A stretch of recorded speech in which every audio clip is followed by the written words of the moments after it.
लाकया चक्षुरुन्मिलितं येन तस्मै श्रीगुरुवे नमः।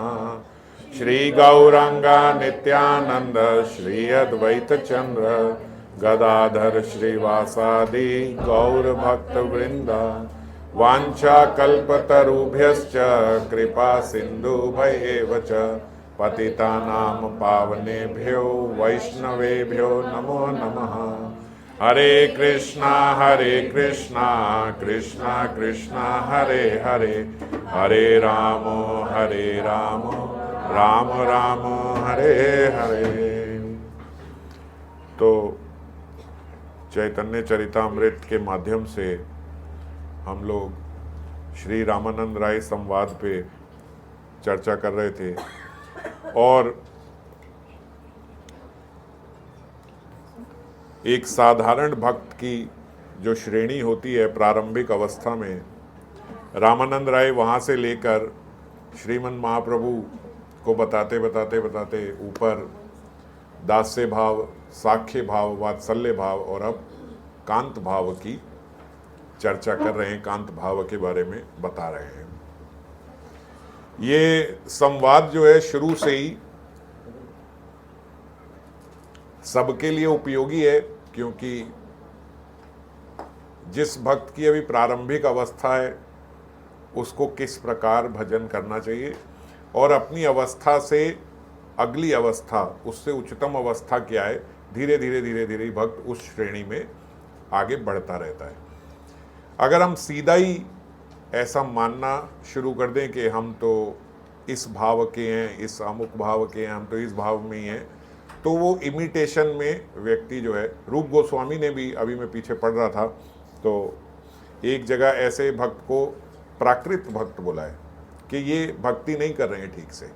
कौन? जो अभी उस अवस्था में नहीं है लेकिन इमिटेशन उनकी उसी प्रकार से हो गई कि हम तो नियम आदि ये सब करने की हमें ज़रूरत नहीं है, हम तो ब्रज की गोपियाँ हैं, हम तो सखियाँ हैं, हम तो मंजरियाँ हैं, ऐसा मान के जीव जो बेसिक साध्य भक्ति में नियम होते हैं, जो साधना करनी होती है, वो सोचते हैं हम इससे ऊंचे चले गए, जबकि ऐसा नहीं है।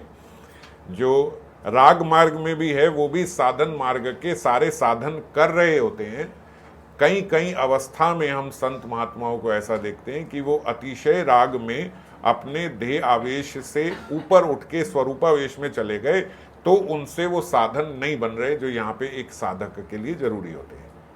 पर कभी किसी में भी किसी भी भक्त ने कोई अपनी साधना छोड़ी नहीं है ये कह के कि मैं राग मार्ग का उपासक हूँ, कि मैं तो प्रेमी भक्त हूँ, अब ये सब बातें, ये सब नियमावली मुझे करने की जरूरत है, छोड़ी नहीं है किसी ने।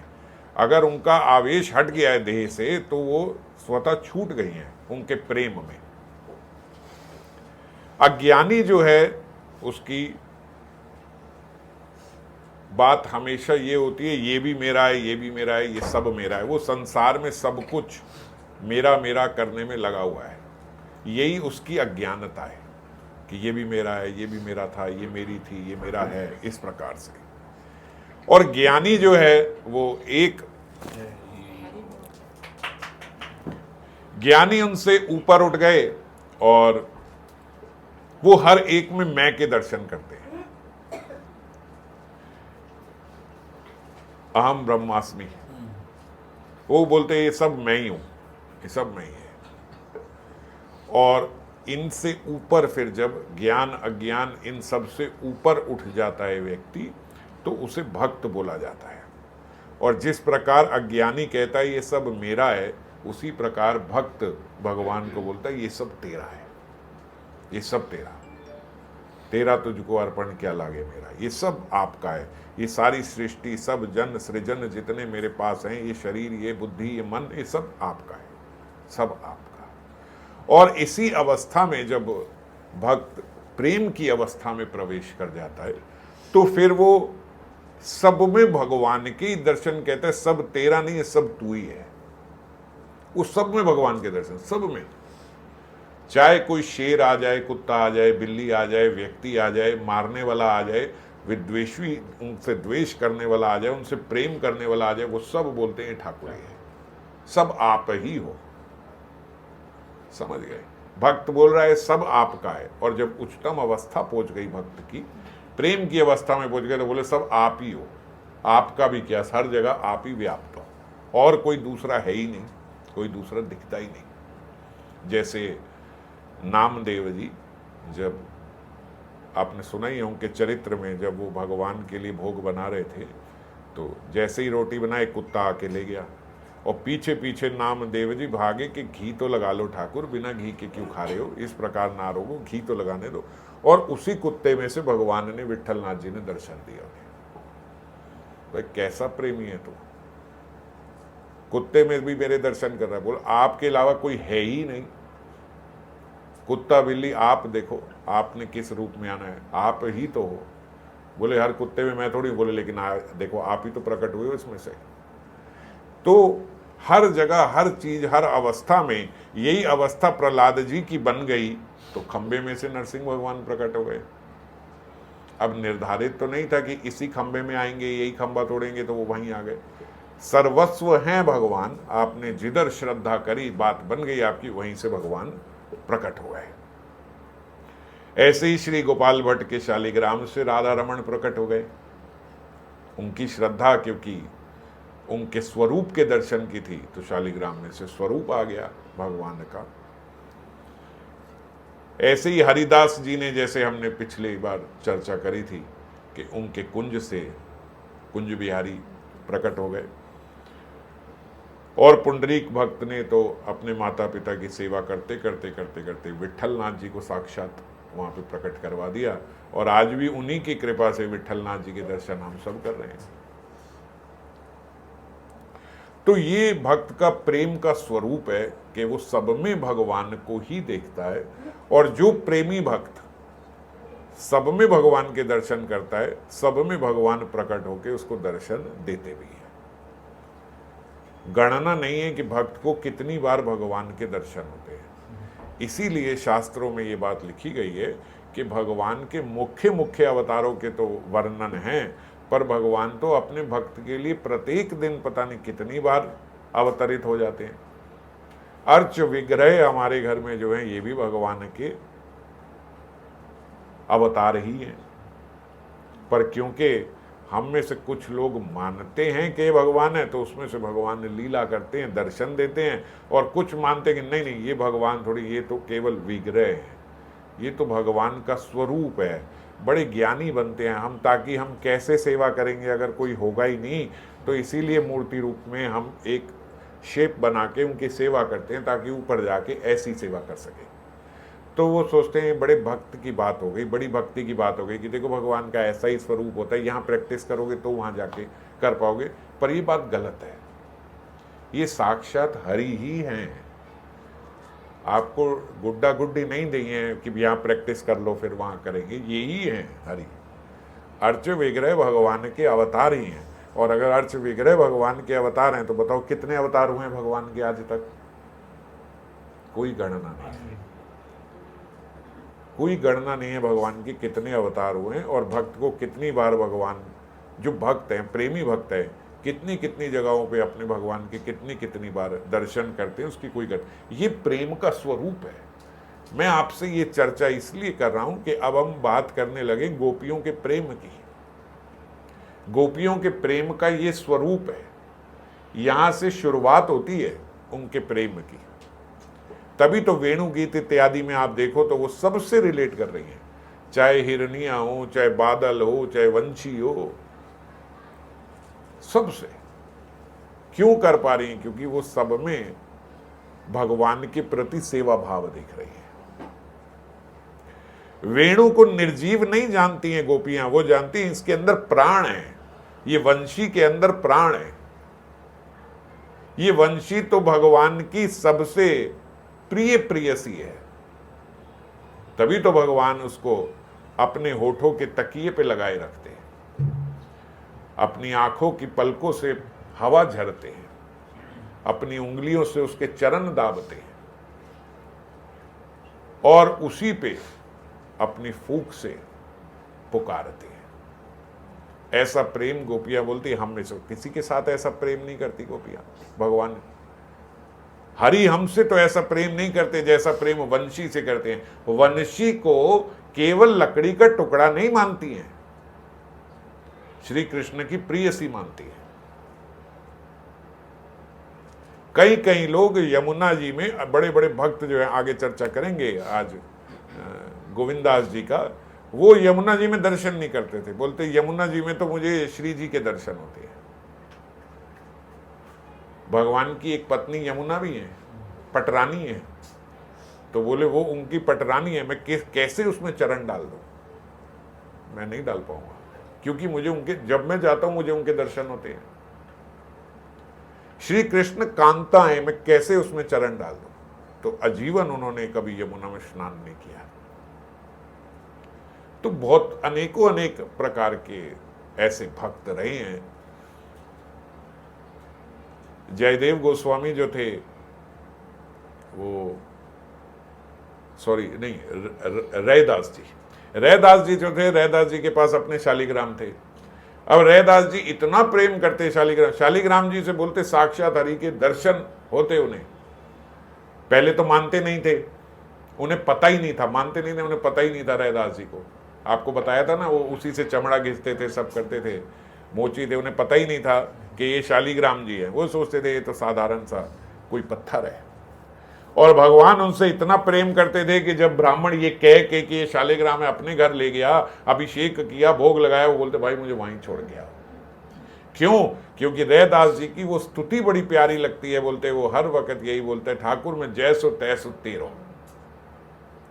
बोले वो आपको जूते में, चमड़े में घिसता है, आपको उससे प्रेम है, बोलते वहीं जाना है। और फिर जब रैदास जी को बताया कि ये तो ठाकुर हैं, साक्षात हरि हैं, तुम क्या कर रहे हो इनसे, उन्होंने उनको घर में पधार दिया।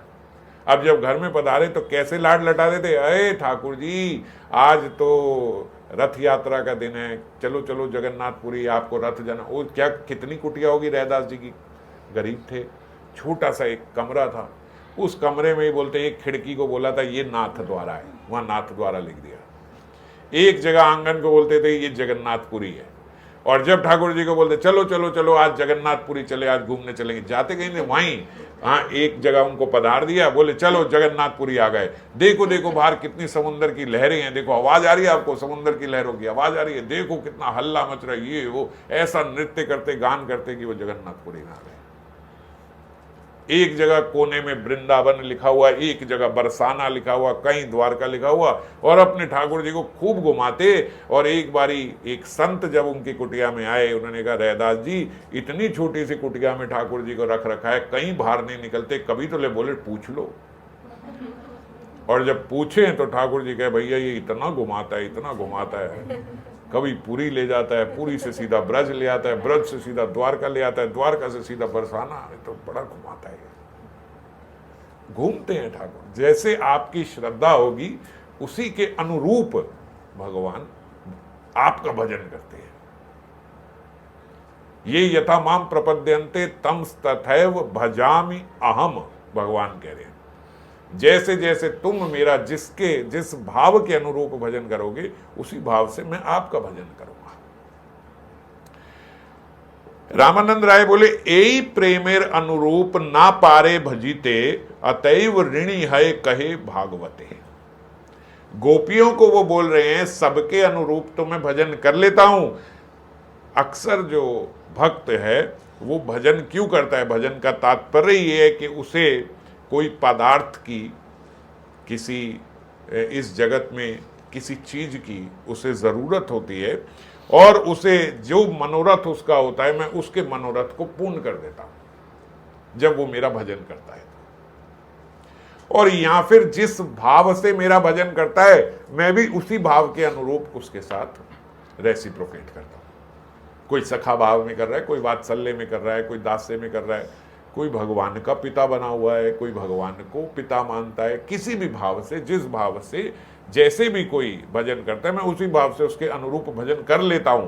पर गोपियों के आगे आके ये मेरे फिलॉसफी ये फेल हो जाती है। वहां ये यथामाम तम ततैव भजाम्यहम नहीं चलता, ये यथामाम प्रपद्यन्ते नहीं चलता। क्यों नहीं चलता? बोले यही प्रेमेर अनुरूप ना पारे भजीते, नहीं हो रहा मेरे से, उनके अनुरूप मैं नहीं कर पा रहा, अतएव ऋणी है, इसीलिए मैं उनका ऋणी कहलाऊंगा हमेशा। ऋण है गोपियों का मेरे पे। ऋण क्यों है? जिस भक्त ने जिस भाव से जैसे किया उस भाव से मैंने उसको वापस लौटा दिया। जिस मनोरथ से उसने भजन किया मैंने उससे भी ऊपर के चीज उसको दे दी या वो दे दी, उसका मनोरथ पूर्ण कर दिया। आपने कोई संसारिक वस्तु मांगी, भगवान का आपसे अतिशय प्रेम है, उन्होंने संसारिक वस्तु न देके आपको और उच्चतम अवस्था भजन दे दी कि आपका ये संसार ही हमेशा के लिए छूट जाए, आप इससे ऊपर हो जाओ, तो भी भगवान आपसे ऊपर हो गए। लेकिन गोपियों के आगे वो बोलते मैं वो उस भाव से जैसे उन्होंने मेरा भजन किया मैं वैसे नहीं कर पा रहा हूं। क्यों? क्योंकि गोपियां जो हैं वो तो अपना सर्वस्व छोड़ के मेरे पास आई हैं। वो अपने पति, बच्चे, संसार, कुटुंब, अपनी सेल्फ रिस्पेक्ट, अपनी सोसाइटी में कैसे उनको देखा जाएगा, क्या इज्जत, सब भूल गई हैं। किसी चीज का ध्यान है क्या गोपियों का? अपने वस्त्रों का, शरीर का, मान का, सम्मान का, परिवार का कोई ध्यान नहीं है, सब छोड़ के मेरे पास आ गई। और मैं, भगवान बोल रहे हैं, मैं तो अपने एक साधारण से भक्त को भी नहीं छोड़ सकता। अब ये भी भगवान की अच्छी बात ही है। पर गोपियों के अनुरूप अगर भजन करने को कहे तो गोपियां बोले हम सर्वस्व छोड़ के आपके पास आई हैं, पर कृष्ण कह रहे मैं सर्वस्व छोड़ के आपके पास नहीं आ सकता। 1 करोड़ गोपी हो या 300 करोड़ गोपियां हो, 300 करोड़ गोपियां ये बोल सकती हैं कि हम अपना सर्वस्व छोड़ के आपके पास आ गई। अब 300 करोड़ सर्वस्व छोड़ के आई हैं तो भगवान किसको छोड़ के एक के बाद जाए? मेरे लिए सिर्फ आप हो, वो ये नहीं हो सकते। वो ये नहीं बोल सकते कि मेरे लिए आप ही हो। तो बोले मैं तो किसी को नहीं, आपको छोड़ो, मैं तो अपने साधारण से भक्त को भी नहीं छोड़ सकता, मैं तो किसी को छोड़ नहीं सकता। अतएव ऋणी है कहे भागवते, इसीलिए मैं आपका ऋणी हूं। क्या करूं? जिस प्रकार से आप सर्वस्व छोड़ सकती हो ऐसा मैं नहीं छोड़ सकता। तो यहां पे उन्होंने मान लिया कि मेरा आपके अनुरूप भजन नहीं है। भगवान के ऐसे भाव के, गोपियों के ऐसे भाव के अनुरूप अगर हमें भजन करना है तो हमें भगवान का सुख होना होगा। गोपियों में क्या खास बात है कि वो कृष्ण को सुखी करना चाहती हैं। अब कृष्ण इसीलिए भी बोलते कि मैं आपके अनुरूप क्या दूं आपको। आपने इस जगत का पदार्थ मांगा, किसी भक्त ने, भगवान ने दे दिया। उन्होंने कोई भाव से भजन किया, भगवान ने उसी भाव को एक्सेप्ट कर लिया। अब एक गोपी आई, वो बोलती क्या चाहिए? बोले आपका सुख चाहिए। अब उसको सुखी करने के लिए कृष्ण को क्या करना होगा? क्या करना होगा? अपने आप को सुखी करना होगा। क्योंकि वो क्या मांग रही है? मुझे कुछ नहीं चाहिए, हाथ पैर काट दो कोई बात नहीं, नरक में डाल दो मुझे कोई बात नहीं, आप सुखी हो। तो ऐसी गोपी को सुखी करने के लिए, ऐसे भक्त को सुखी करने के लिए भगवान को क्या करना होगा? क्या करें? अपने आप को सुखी करना होगा। तो बोले आपके अनुरूप भजन कैसे हुआ? आप कहती हो आप सुखी हो जाओ, इसके लिए मैं सुखी हो गया। तो आपने कहा आप सुखी हो जाओ, मैंने कहा मैं सुखी हो गया। आपको क्या दिया मैंने? क्या दे गोपियों को? वो मांग ही नहीं रही हैं कुछ। उनका सुख किस में है कि आप सुखी हो जाओ। तो बोले उनको सुखी करने के लिए भी मुझे अपने आप को ही सुखी करना हो रहा है, फिर उनके लिए कुछ नहीं कर पा रहा। समझ गए गोपियों ने अपने प्रेम में कैसे फांस लिया कृष्ण को। क्या करूं मैं आपके लिए? क्योंकि आप तो यही कह रही हो कि आप अपने आप को सुखी करो, तो फिर मुझे करना तो अपने लिए ही पड़ता है, मैं अपने आप को सुखी कर रहा हूं। आप ऐसा भाव लेके आओ कि हम आपको खुश करना चाहते हैं ठाकुर, बस आप खुश हो जाओ। ये खीर है, आप खा लो, आज बड़े तबीयत से बनाई है आपके लिए। ठाकुर ने सारी खीर खा ली, आपके लिए कुछ बची नहीं, वहीं आपका गोपी प्रेम खत्म हो जाएगा। ये क्या करा? सारी खा गए, कुछ नहीं बची मेरे लिए। एक आध बार कोई भक्त हो सकता है बड़ा खुश भी हो जाए, वाह आज ऐसा हो गया कि भगवान ने सच में पा लिया। और मान लो रोज ऐसा हो जाए कि आप भूखे ही हो, 4 दिन से आपको मिल नहीं रहा, वो खाए जा रहे हैं, तो हमें तब पता लगेगा कि हमारा सुख जो है वो उनको सुखी करने में नहीं है, वो हमारा सुख इसमें है कि आप भी सुखी हम भी सुखी। ऐसा होना चाहिए। जब मैं आपके लिए इतना कुछ कर रही तो आप मेरे लिए क्या कर रहे हो? हम तो तुरंत आज भी भगवान को बोल देते हैं, मैंने आपके लिए इतना किया, आपने मेरे लिए क्या किया। हालांकि ये अज्ञानता की चरम सीमा है कि हम ये बोले कि मैंने आपके लिए किया, आपने मेरे लिए क्या किया। पर तब भी हम ऐसा मानते हैं हृदय से कि मैं कितना कर रहा हूं और भगवान तो मेरे लिए कुछ भी नहीं कर रहे। तो अभी हम उससे बहुत दूर हैं, उस अवस्था से। हम बोल देते हैं हम मंजरी भाव में हैं, हमारा भाव क्या है मंजरी, हम माधुर्य भाव में हैं। पर अब देखो, जब भाव की गहराई में जाओ कि उनकी गहराई कैसी है, कुछ उनके स्वभाव ही तो हैं जो उनको इस भाव में स्थित करते हैं। जब गहराई से उस स्वभाव की चर्चा होती है तो हम कहीं स्टैंड नहीं करते। भाव क्या है? स्वभाव। स्वभाव मतलब मेरा भाव, मेरा स्वभाव ही मेरा एक भाव बनाएगा। समझ गए? अब वो स्वभाव मेरा वैसा है नहीं, पर क्योंकि भगवत कृपा से, गुरु कृपा से हमें उस भाव में दीक्षा मिल गई तो हमने बोल दिया कि भाई हम इस भाव में आ गए। अभी आए नहीं है, आना है हमें इस भाव में। हम इस रास्ते पे आ गए हैं कृपावश। तो जो हमारा भाव है, मंजरी भाव है, ये माधुर्य भाव, इसी की चर्चा वो कर रहे हैं। ये माधुर्य भाव में हम किस भाव में है? हमारा किशोरी जी के प्रति साख्य भाव है। क्या भाव है हमारा? हमारा कांत भाव नहीं है। हम हैं तो माधुर्य भाव के अंतर्गत, पर क्या कांत भाव है? सखी वाला भाव तो नहीं है। किशोरी जी की सखी भाव है। असल में अगर हम देखें ना तो हमारा साख्य भाव है। हम किशोरी जी की सखियां ही तो हैं। हमारा भाव क्या है? साख्य भाव है। किशोरी जी की सखियां हैं, वो माधुर्य के अंतर्गत इसलिए आती हैं क्योंकि किशोरी जी कृपावश, प्रेमवश अपनी मंजरियों से अपने आप को अभिन्न नहीं समझती, अलग नहीं समझती, अभिन्न समझती कि ये तो बिल्कुल मेरी छाया ही है जैसे। इतना प्रेम करती है, इतना प्रेम करती है कि हमारा किशोरी जी के साथ तदात्मय हो जाता है। उस तदात्मीयता के कारण हम माधुर्य भाव में कहलाते हैं। And in subject to Krishna, हम माधुर्य भाव में ऐसे हैं कि हम किशोरी जी के बिल्कुल इतनी निकट की उनकी सखियां हैं कि किशोरी जी को स्पर्श किया तो मंजरी को भी वो स्पर्श का आभास होता है। वरना जो भाव है वो तो साख्य भाव है। आपका कृष्ण से कांत भाव है नहीं। कृष्ण के साथ क्या भाव है? सखा, सखी वाला भाव है। किशोरी जी के साथ सखी वाला भाव है। तो साख्य भाव में, मैं अभी पीछे एक भक्त को बता रहा था, साख्य भाव क्या है? किशोरी जी और श्यामजू सखा और सखी बनाते, मित्र नहीं बनाते। सखा कौन है? जो श्याम को सुख दे सके, जो किशोरी जी को सुख दे सके। मित्र कौन है? जो उनसे सुख की संभावना रखे। सुख दो, सुख लो। मित्र, दोस्ती यही होता है। आप मेरे को खुश करते हो, मैं आपको खुश करता हूं, दोस्ती है। मगर सखा कौन है? सखा वो है जो कृष्ण को सुख देते हैं। ये बड़ा अच्छा भाव है और यहीं से ऐसी शुरुआत होती है। ये केवल कृष्ण को सुख देना चाहते हैं, तो कृष्ण का सुख बनो, किशोरी जी का सुख बनो। यही साख्य है, यही मंजरी भाव है। किशोरी जी को हमने ये आशा नहीं रखनी कि किशोरी जी आप मेरे लिए क्या करोगी जब मैं मंजरी बन जाऊंगी। मैंने उनके लिए क्या करना है? मेरी सेवा ऐसी होनी चाहिए कि किशोरी जी मेरे बिना बात ना बने उनकी, ऐसी मेरी सेवा होना चाहिए। जो व्यक्ति सुख देता है उसके बिना फिर रहा नहीं जाता। कोई भी कहीं भी व्यक्ति हो, बोले इसको बुला लो।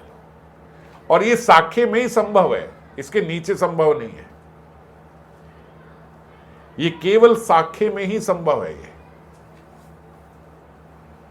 आपको कहीं लग जाए, बेड रेस्ट बोल दिया डॉक्टर ने, कितने मर्जी आपसे रिश्तेदार मिलने आए, चाचा मासी ये सब मिलने आए, आपसे मिलने आया, या आप चलो अब दर्द हो रही है भाई, आदमी को होता है, पूछ लिया आपने हाल चाल, अब जाओ।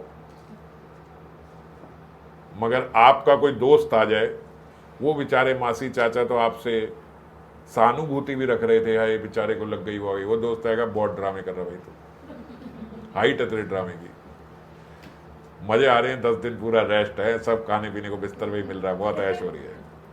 वो कोई सहानुभूति भी नहीं रख रहा आपसे, लेकिन आप उसी से आशा रखते हो कि ये आ जाए, मित्र आ जाए मेरा, ये आ जाए, इसके साथ बैठ जाओ। रिश्तेदार जो इतनी सहानुभूति रख रहे हैं, प्रेम दे रहे हैं, उनको ऐसा हो रहा है भैया जाओ यार। ये साख्य का आस्वादन है। तो इसीलिए सख्य भाव में, मंजरी भाव में जब किशोरी जी को ऐसा सुख संपादन कराती हैं सखियां, ऐसा सुख संपादन कराती हैं कृष्ण को कि वो केवल उन्हीं का सुख चाह रही हैं और कुछ चाहती नहीं, हमें और कुछ चाहिए नहीं, केवल आप चाहिए। तो वो कृष्ण प्रेम में उनके ऋणी बन जाते, भैया आप क्या करूं आपके लिए, कुछ है ही नहीं, कभी कोई स्कोप ही नहीं दिया कि मैं आपके लिए कुछ कर सकूं, और कुछ ना करके भी वो प्रसन्न है। आप बस सुखी रहो, हम प्रसन्न हैं, चाहे हमारे साथ जो मर्जी हो।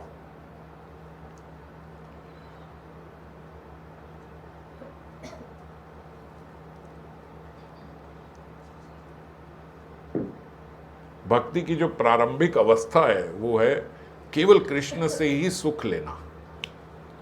हम बोलते हैं इस जगत से आशा मत रखो, अगर आपको सुख चाहिए भी, आनंद चाहिए भी, केवल कृष्ण से ही, केवल राधा कृष्ण से ही, अपने इष्ट से ही आप आशा रखो कि वो आपको जैसा रखे, सुखी रखे, वो रखे, ऐसा हम बोलते हैं। ये भक्ति की प्रारंभिक अवस्था है। और यही जब उत्तम अवस्था में पहुंच जाता है तो जीव कहता है कि आप मुझे नहीं, मैं आपको कैसे सुखी कर सकता हूं, मैं क्या करूं कि मैं आपको, वो उनके सुख संपादन के लिए सोचता है। जैसे वो दामवंती थी, क्या नाम, दमयंती, जो उनके लिए मसाले वगैरह, राघव पंडित की बहन थी, चूरन, कड़वे चूरन, ये वो, इस बार हम गए थे तो हमने उनका घर भी देखा था, वो रसोई भी देखी थी जहाँ पे वो बनाती हैं। तो 56 भोग महाप्रभु खा रहे हैं, मगर वो उनके लिए क्या लेके आती है, कड़वे कड़वे चूरन। अरे इतना खाते हो आपको गैस बन जाएगी, आपका पेट दर्द हो जाएगा, ये हो जाएगा, वो आप ये साथ में जरूर खाओ, ये खाओ। और 1 साल में 1 बार आती थी और पूरा बोरा भर के लेके जाते, वो मसालों का पूरा बोरा भर के लेके जाते थे कि साल भर के लिए इनके लिए ये चूरन हो जाए। वहां ये भाव नहीं है कि भैया ठाकुर जी को 2 दिन बासा खिलाएंगे, क्या 1 महीने बासा खिलाएंगे, 11 महीने बासा भी खा रहे हैं वो उनका चूरन। ये प्रेम की बात है, वो उनके सुख का सोच रही है। ऐसा ना हो कि इनको गैस हो जाए, ऐसे ना हो कि ये इतना खाने से ऐसा हो जाए, वैसा हो जाए। वो हर चीज की, जैसे हम औषधि आज आयुर्वेद में चूरन इत्यादि बनाते, वो सब वो बना के उनके लिए लेके जा रही। ये भाव नहीं है ये तो भगवान है, देख लेंगे ये हो जाएगा ना, उनके सुख के लिए, उनके सुख संपादन के लिए। जो 3 सेवा हमने पिछली बार चर्चा करी थी, राग भोग और श्रृंगार, ये राग भोग और श्रृंगार किस लिए, ये किस लिए, ये उनको सुख देने के लिए। आप नहीं गा रहे हो कोई राग, रात को नहीं गा रहे कोई उठाने का तो भी वो उठ ही रहे हैं, आप नहीं गा रहे हो वो तो भी सो ही रहे हैं। पर उनको सुख देने के लिए भक्त के हृदय में आता है कि ये राग इनको सोने में प्रिय है। जैसे किसी को आप बड़ा आनंद देना चाहो इस जगत में, तो रात को लाइट म्यूजिक लगा दोगे कि भैया ये इसको अच्छी नींद आएगी। ऐसे भगवान के लिए वो राग गाया जाता है, उस राग में कीर्तन किया जाता है कि इस राग में, भैरव राग में सुबह उठाया जाएगा कि इस राग में इनके सुख के लिए। नहीं तो श्रेष्ठ भक्त यहाँ पे हैं, वो सीधा जाते, गौर ने को टक खड़ा करा, उन्होंने जो खाना है वो भोग लगाया, कोई पहले वो नहीं, कुछ नहीं भैया खाना, क्यों, क्योंकि हमने पहले खाना है, वो कराया, और कई बार फिर सुला देते, चलो सो जाओ, बाद में आएंगे डिटेल्स होकर। तुलसी भी दे देते हैं, हमारे सारे क्रिय कांड जो हैं वो पूरे हो जाए, कर्म कांड हमारे सारे पूरे हो जाए। आपका ठीक है, आप तो मूर्ति स्वरूप हो, आपका क्या है, जैसे मर्जी आप कर लिए। बहुत गलत बात है ये। हालांकि भगवान का अर्च विग्रह में कृपा अवतार है, तो वो आप ऐसे भी करोगे, वो ये भी एक्सेप्ट कर रहे हैं। ये अर्च विग्रह नहीं, ये कृपा अवतार है। पर हमारे पाठ पे ये कैसी समझदारी और कैसे भजन है। हमें ठाकुर जी का सुख बनना है कि आपको सुख कैसे मिले, आप आनंद में कैसे रहो। एक भक्त एक बार वृंदावन में मिले थे, वो वृंदावन में रो रहे थे, और मैंने तो नहीं, कुछ साथ में उनके थे, तो ऐसे नहीं कि वहीं के संत महात्मा ये हैं, ऐसे ही गृहस्थ जो ऐसे जाते हैं इधर उधर से, उनके साथ भी कुछ लोग आए हुए थे। बहुत पहले की बात है, मैं भूल गया था, कल याद आ रही थी यही वाली बात, यही चिंतन करते करते। तो वो वहाँ खड़े ये राधा रमन जी के यहाँ पे, और पीछे खड़े हुए रोने लग गए। तो जो उनके साथ थे 3-4 लोग, हर कोई पूछता भाई क्या हो गया, इतनी तेज तेज रो रहे हो। बोले मुझे ये देख के बड़ा बुरा लगता है कि हम लोगों के कारण देखो इनको खड़े रहना पड़ता है, ये देख के मुझे बड़ा रोना आ रहा है।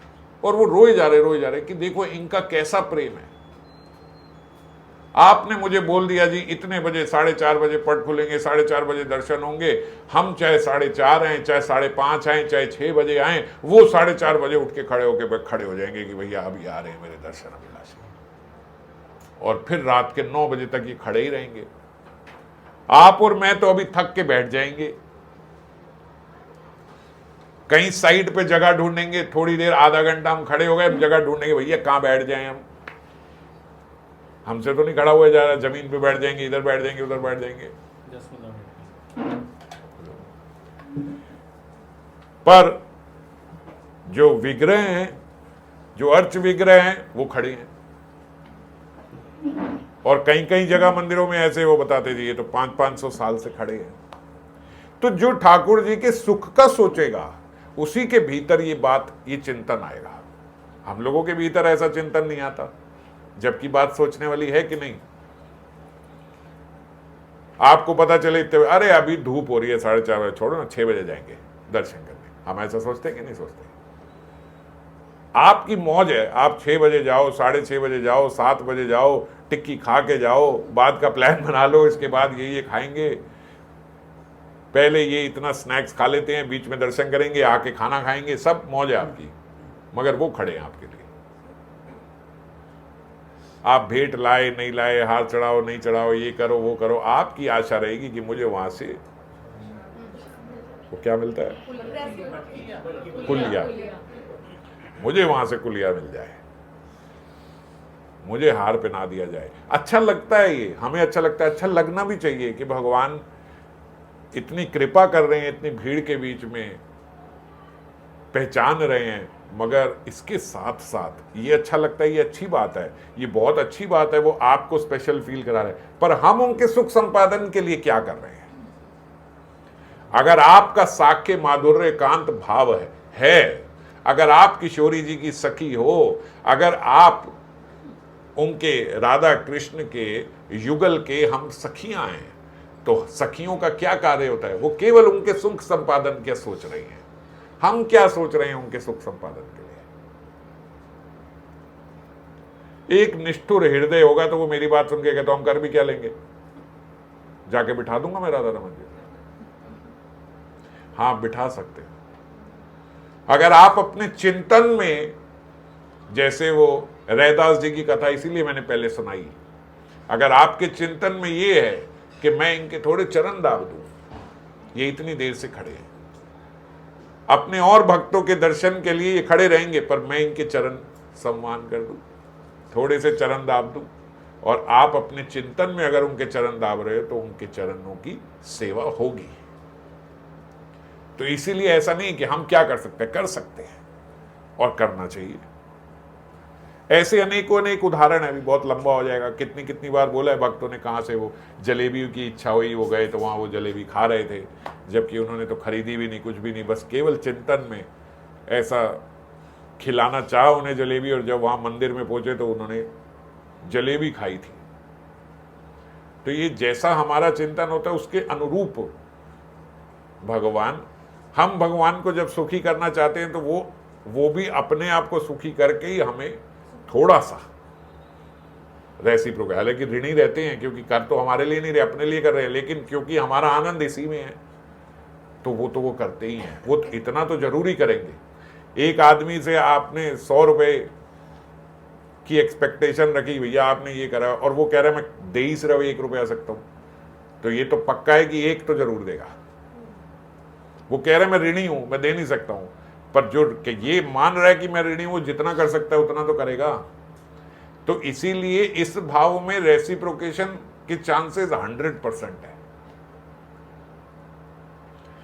जो हम कहें भगवान हमारे साथ रेसिप्रोकेट करते नहीं करते, इसमें 100% करेंगे, क्योंकि इसमें तो वो ऋणी है बेचारे, कह रहे हैं मैं कर नहीं पा रहा हूं, तो आप जितना मांग रहे हो उनके सुख के लिए उतना तो करेंगे ही करेंगे। पर हमारी एक्सपेक्टेशन तो ये होती है कि मैं जाऊं और सामने जो पंडित जी खड़े हैं वो मुझे बुला के सीधा मेरे ही गले में हाथ डाले, मुझे ही कुलिया दे और कहे आप मीराबाई के दर्शन हो रहे हैं।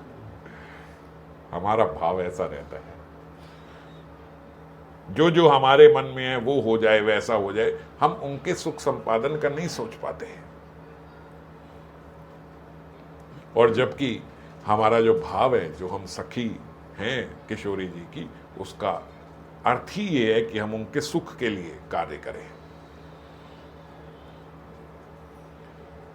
तो जो अपने घर में हम चर्चा कर रहे थे, 3 सेवा, मुख्य सेवा जो हमें करनी है, राग भोग और श्रृंगार की, वो भी केवल उनके सुख के लिए, उनके सुख के लिए। ऐसा नहीं कि हम सोचे कि भैया ये आया नहीं आया, अकेले ही बैठ के करूं, कोई और तो मेरे साथ करता नहीं है। ये आप किसी की आपको जरूरत नहीं है, आपने केवल उनके लिए करना है, उनके सुख संपादन के लिए। वहां ब्रज में जो रास और रस में ये भेद होता है। जो रस है उसमें, रस में आप भगवान के लिए कोई भी कार्य करते हो, उसमें आनंद लेने की आपकी अभिलाषा रहती है, ये रस है। और रास क्या है? जो गोपियों के साथ रास हुआ, वो रास क्या है? उसमें भगवान जो हैं, आज वो कृष्ण जो हैं, वो गोपियों को आनंद देना चाहते हैं। उनकी लालसा हुई है कि मैं करूं इनके लिए कुछ, बुला बुला के, आप कृष्ण के विरह में नहीं हूं, कृष्ण आपके विरह में है। रास संपादन, इतना रास क्यों इतना स्पेशल है, इतनी खास क्या है रास में? ये रास वो लीला है जिस लीला में कृष्ण विरहित है। आधी रात को 12 बजे कृष्ण विरह में वंशी बजा रहे हैं गोपियों को बुलाने के लिए, और एक एक गोपी का नाम लेके वंशी से उनको घर से पुकार रहे हैं। ऐसा कहीं और होता है क्या? अनेकों अनेक बड़े बड़े भक्तों की हम चर्चा करें तो वहां पे जीव जो है वो कृष्ण को पुकार रहा है, भक्त कृष्ण को पुकार रहा है, भक्त नाम ले रहा है। पर यहां कृष्ण नाम ले रहे हैं गोपियों का।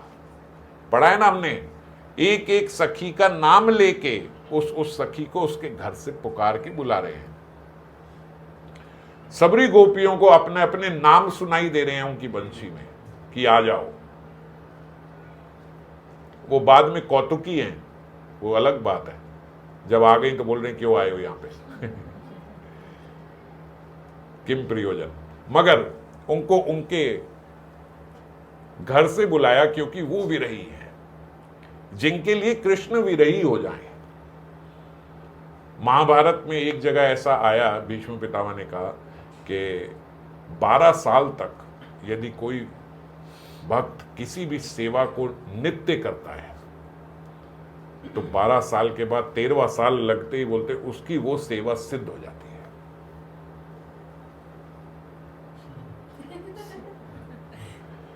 मैं सोचेंगे मन में ये ना आ रहा हो कि मैं 12 साल चाय पीऊंगी तो 13वां साल चाय मेरे को वो पिलाएंगे क्या जो भगवान के सुख के लिए सेवा की जाए। और ऐसे एक भक्त हैं कृष्णदास जी। वो कृष्णदास जी, भक्तमाल में उनकी कथा है, थोड़े मैं आपको बता रहा हूं। वो कृष्णदास जी जो हैं वो रोज मंदिर जाते और फूलों का हार बना के उनको ठाकुर जी को पहना के आते हैं। और आज जैसे प्रारंभ किया तो आज बोल दिए ठाकुर जी 1 दिन हो गया, 11 साल 364 दिन रह गए।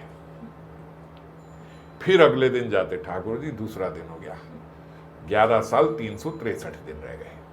ऐसे बोलते 12 साल तक रोज फूलों का हार बनाते, आंधी हो तूफान हो बारिश हो रही हो जो मर्जी हो रहा हो, उन्होंने हार बनाना है, जाना है और उनके कान में बोल के आना, भैया इतना रह गया। और जब 12 साल पूर्ण होने को 2 दिन थे, गए ठाकुर जी बी रेडी। नंद भवन में जाते थे वो उनको पहनाने, नंदगांव में। तो नंदगांव में वहां नंद भवन में गए ठाकुर जी 2 दिन रह गए। अगले दिन गए ठाकुर जी 1 दिन, अगले दिन गए ठाकुर जी आज आखिरी दिन, और बहुत रोए, आज के बाद मैं नंद भवन नहीं आऊंगा, ये मेरा आज आखिरी दिन है। मेरे को 12 साल पूरे हो गए, कल से तुम आओगे मेरे घर पे हार पहनाने के लिए, पहनवाने के लिए, मतलब अपने आप को आप पहनने के लिए, ये हार पहनने के लिए अब आप मेरे घर आओगे। इस बात का आनंद भी है और साथ में रो भी रहे हैं कि आज के बाद नंद भवन नहीं आना होगा। 12 साल से वो इसी उसमें थे कि भैया 12 साल जो सेवा कर लो वो सिद्ध हो जाती है, तो कल से मैं नंद भवन नहीं आऊंगा। सब पुजारियों से, सबसे जो 12 साल से आ रहा है वो तो बड़ा मिलना जुलना हो जाता है उसका, सबसे मिले, सबको प्रणाम करे, भैया आज के बाद अगर आना हो तो घर पे आ जाना, मैं आपसे यहाँ नहीं मिलूंगा, ये मेरा लास्ट डे है। सबने कहा बढ़िया ऐसा हो गया इसको। और ठाकुर जी के कान में अब आप आओगे, अब मैं नहीं आऊंगा। अगला दिन हुआ, सुबह से भैया 56 भोग लगाया, बनाया और हार बनाए, बढ़िया बढ़िया पुष्पों का हार बनाया, सब बना के एक थाली में रखा और सारा 56 भोग बना के रखा है, भोग नहीं लगा रहे। बोले आज कन्हैया आएंगे और जब वो आएंगे तो उन्हें खिलाऊंगा। बैठे बैठे बैठे बैठे बैठे बैठे संध्या आ गई, और जब संध्या आ गई तो बड़ा गुस्सा आया कि भैया नियम था मेरा, रोज सुबह उठ के बिना कुछ खाए पिए इनके लिए जाता था और इनको हार पहना के आता था, और इन्हीं के कथन है कि 12 साल कोई सेवा करो सेवा सिद्ध हो जाती है। ये तो अगर अब ऐसा मुंह बनाता हुआ भी आया ना कि मैं अब आ गया हूं, तो ये भी नहीं चाहिए मेरे को। शाम हो गई, मैं सुबह से बैठा हूं 56 भोग बना के, सारा वो भी खराब हो गया, ठंडा पड़ गया, सब कर गया, मैंने नहीं खाया तो नहीं खाया, मुझे तो वैसे भी नहीं खाना।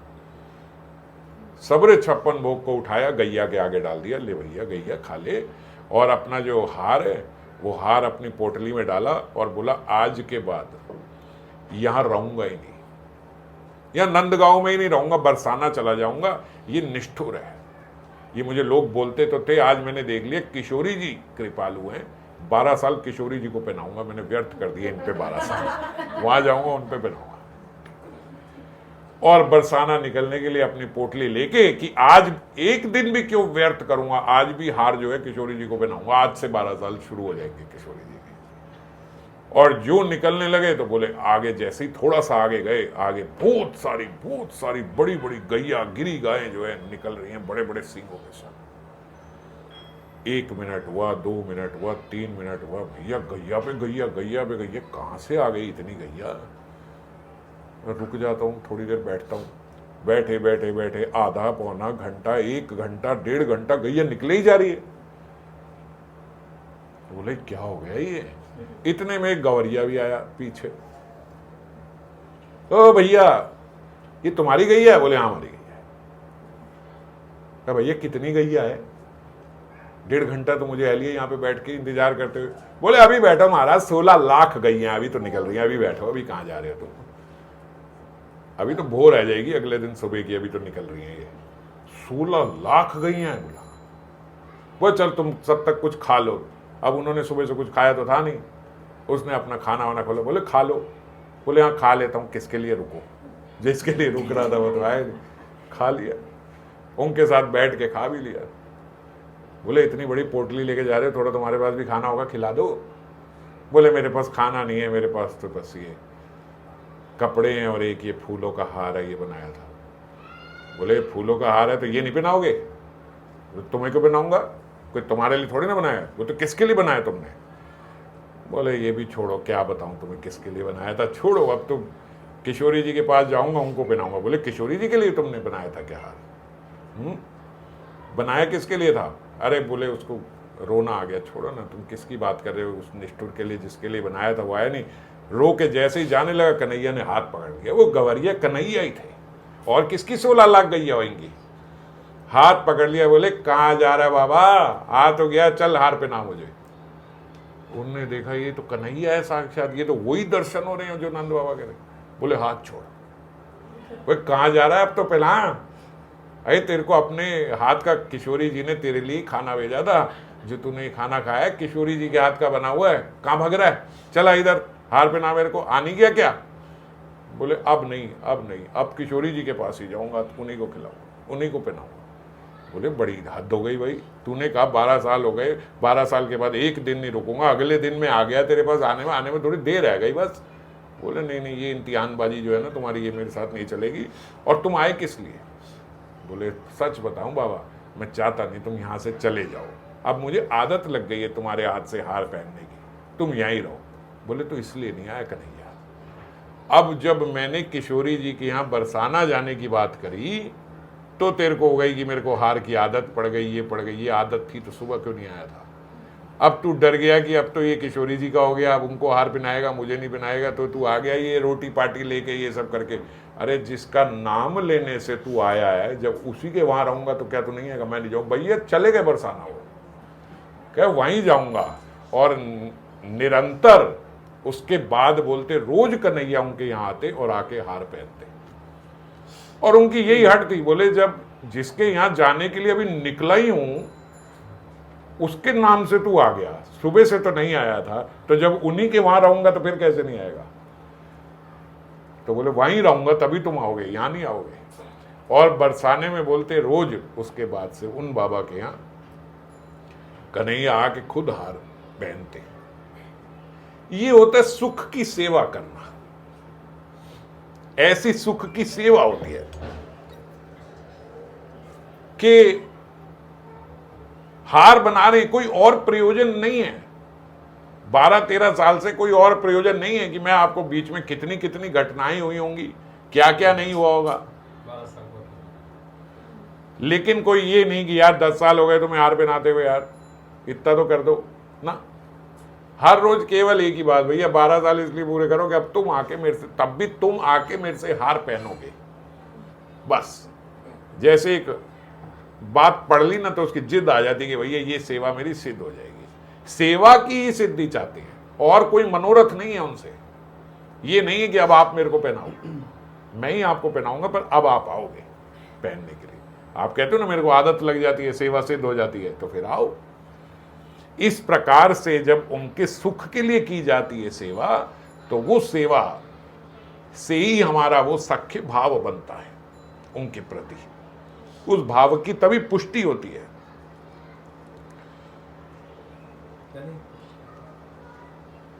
जैसे विग्रह सेवा करते हैं, विग्रह को ठाकुर जी को रोज अपना वो पहनाते हैं, और फिर ये साथ में एक्सपेक्ट भी कर रहे हैं कि किसी दिन ठाकुर मेरे पास आए।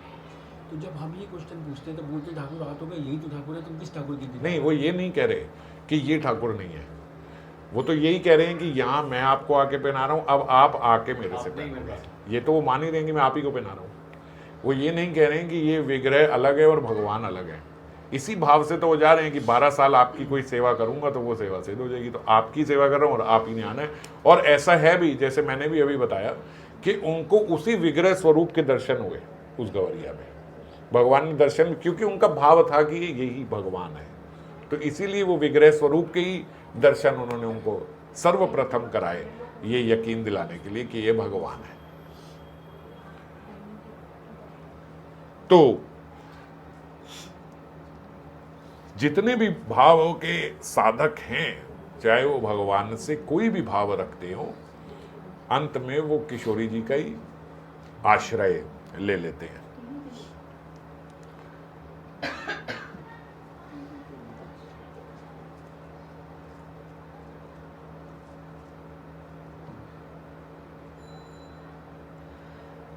अब जो इन्होंने जो जयदेव गोस्वामी थे, और जयदेव गोस्वामी ने उनके सुख संपादन के लिए श्रित कमला गाया।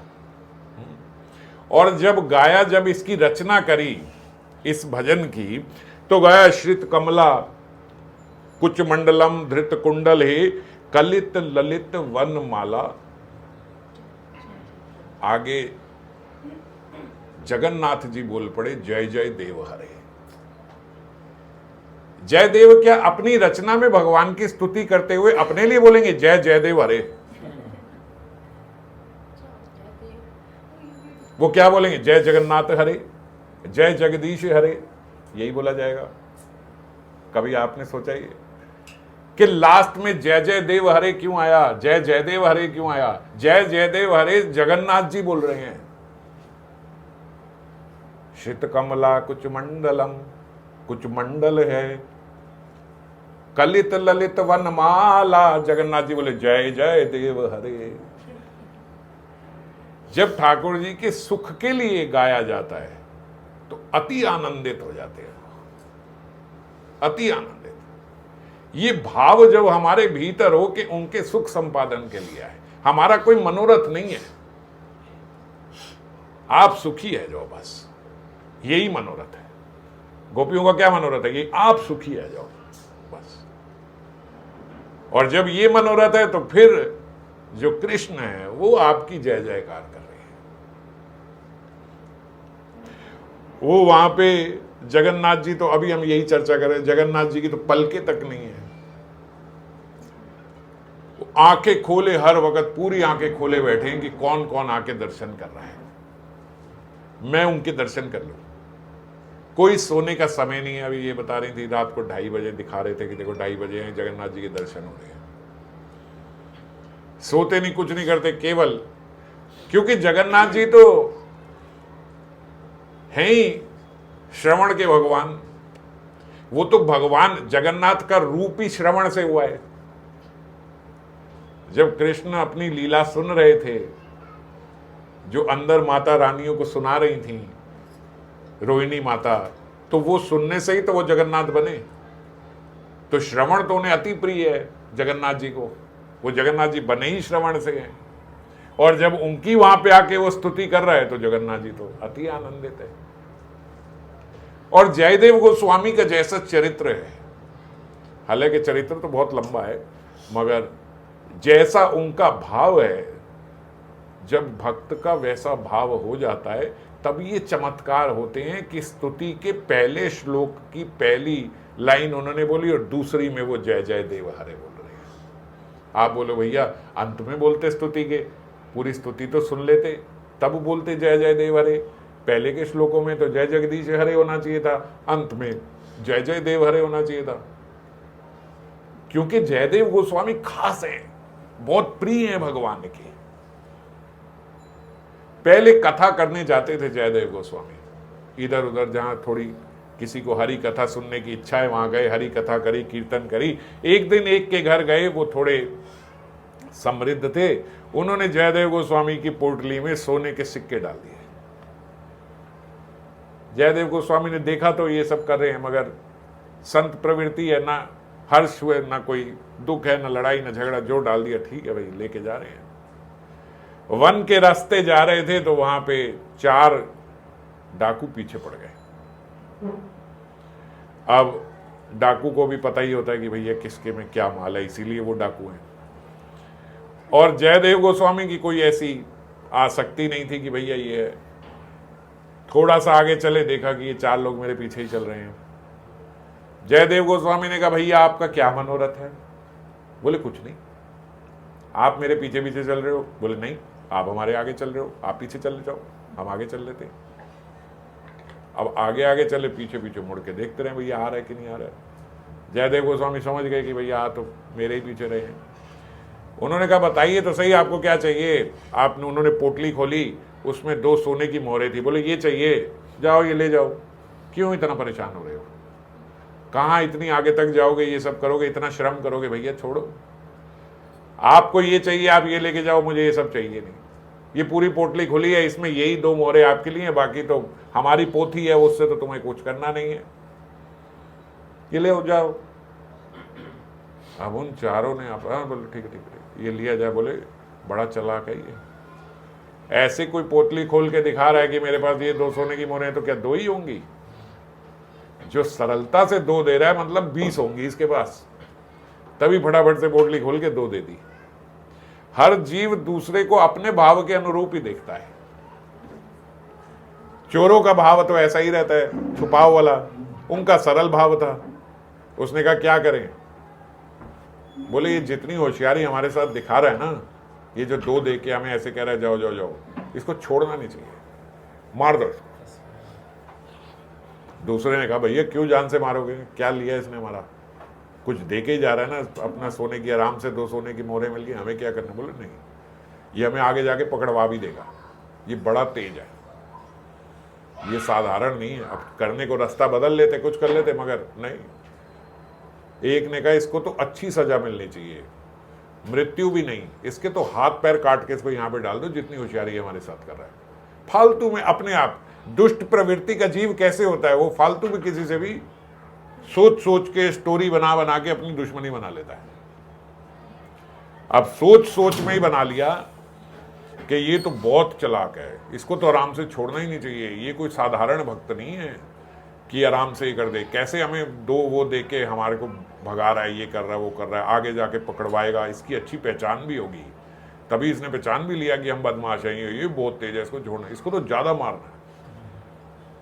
दुष्ट व्यक्ति की दुष्टता ऐसी ही होती है। क्या करा उन्होंने, जयदेव गोस्वामी के दोनों हाथ काट दिए, दोनों पैर काट दिए और एक कुएं में फेंक के चले गए। क्या रह जाएगा व्यक्ति के, दोनों हाथ दोनों पैर कट गए और वो वहां पे रह के हरि का नाम ले रहे हैं, कुएं में नाम ले रहे हैं, शिकायत नहीं कर रहे, हरि क्या मैं क्या करके आ रहा हूं और आप क्या कर रहे हो मेरे साथ, नाम ले रहे। वहां पे एक राजा जा रहा था, शायद लक्ष्मण कुमार उस राजा का नाम था। वो राजा जा रहा, राजा ने सुना कि ये यहाँ इतनी तेज हरि नाम लेने वाला कौन है, कुएं में से नीचे से आवाज और गूंज रही है। गए तो देखा कुएं में एक ऐसा शरीर पड़ा हुआ है जिसके ना हाथ है ना पैर है। उनको निकाला, महाराज आप कौन? बोले कोई नहीं, भगवान के वही बदजीव। आप इतना सुंदर नाम ले रहे थे, आपके नाम लेने से मेरे हृदय में बड़ी वेदना हुई, बड़ा अच्छा लगा, ऐसा मधुर नाम आप ले रहे थे, आपकी ये अवस्था कैसे हुई? बोले पता नहीं, हरि की यही इच्छा रही होगी, ये अवस्था हो गई। उन्होंने कहा चलो अभी जो भी है फटाफट पहले आपकी चिकित्सा कराते हैं। उनको अपने महल में लेके गए, उनकी चिकित्सा आदि कराई और जब उनको वहां विराजमान किया, वो निरंतर हरि नाम ले रहे हैं। उनके हरि नाम के श्रवण से राजा के हृदय में भक्ति का उदय हो गया। राजा कहने लगा पहली बार मेरे मन में ऐसा प्रश्न आ रहा है कि मैं पूछूं आपसे कि भगवान है कौन और हमारा यहां आने का प्रयोजन क्या है। मैं इतना बड़ा राजा होके भी भगवान से उस प्रेम से उनका नाम नहीं ले पा रहा, ऐसा प्रेम कर नहीं पा रहा जो आपके दोनों हाथ और दोनों पैर कटे होने के बाद भी आपकी भगवान से प्रीति लगती है। जिस प्रीति से आप नाम ले रहे हो, मेरे तो कभी चिंतन में भी नहीं आया, और आपका नाम सुन के आज मेरे हृदय में ऐसा परिवर्तन हो रहा है कि मेरा भी मन कर रहा है कि मैं ऐसा नाम ले पाऊं। आप कौन हो? जयदेव गोस्वामी ने कोई नहीं बताया कि मैं कौन हूं। उन्होंने कहा महाराज आप चलो जो भी हो, आज से आप यहीं रहो।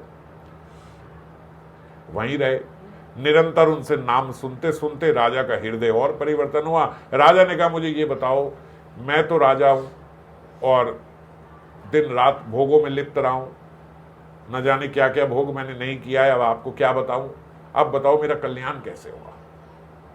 जयदेव गोस्वामी ने कहा जो भी आपको संत वेश में दिखे उनकी सेवा करो, उनको संत जान के, भगवान जान के उनकी सेवा करो, उनको यहाँ बुलाओ, उनको प्रसाद खिलाओ, उनके पद प्रक्षालन करो, और इस प्रकार से जब आप संतों की सेवा करोगे तो आपके पिछले सारे भोगों का जो पाप है वो खत्म हो जाएगा और आपके हृदय में भक्ति आएगी। राजा ने अपने वहाँ ऐलान कर दिया भैया जितने संत हैं उनके लिए मुफ्त में भंडारा है, यहाँ आए पाए। और राजा की धीरे धीरे श्रद्धा बढ़ने लगी, वो उनको भेंट भी देने लगा।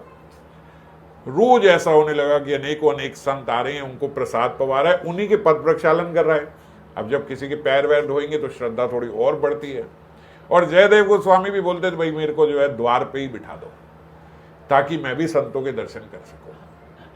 वो जो 4 बदमाश थे, एक दिन उन्होंने सोचा कि भैया इधर उधर फालतू में हाथ पैर मारने की अब क्या जरूरत है, अब तो बढ़िया काम हो गया। राजा ने कहा मेरे यहाँ पे आओ, प्रसाद पाओ, जो भेंट चाहिए ले जाओ। तो राजा से बढ़िया भेंट वेंट मांग लेंगे।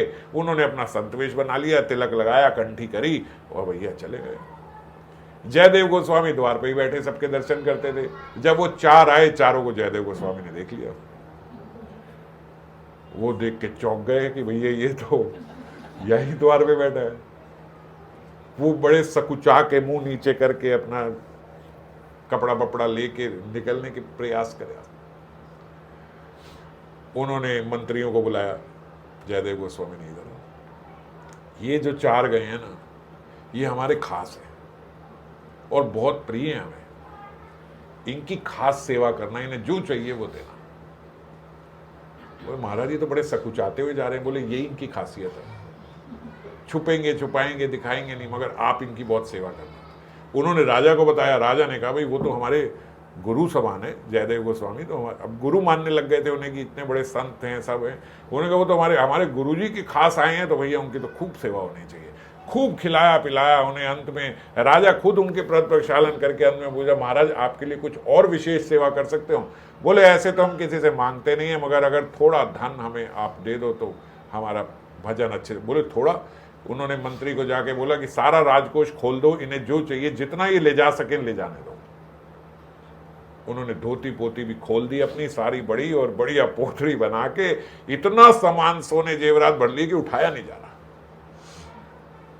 राजा ने 4 कर्मचारी भेजे, ये तुम्हारा उठाएंगे, जाओ तुम हमारे गुरुजी के प्रिय हो। जब थोड़ी आगे उठाया भी नहीं जा रहा, ये करा, राजा के मन में आई कि ऐसे तो संत नहीं होते। इतना लोभ इनके अंदर कि इनसे उठाया भी नहीं जा रहा, और अब तो खाली कोपीन में रह गए, धोती छोटी तक खोल दी इन्होंने वो सामान लेके जाने के लिए। ऐसा लोभ, मगर गुरुजी कह रहे हैं कि मेरे खास है।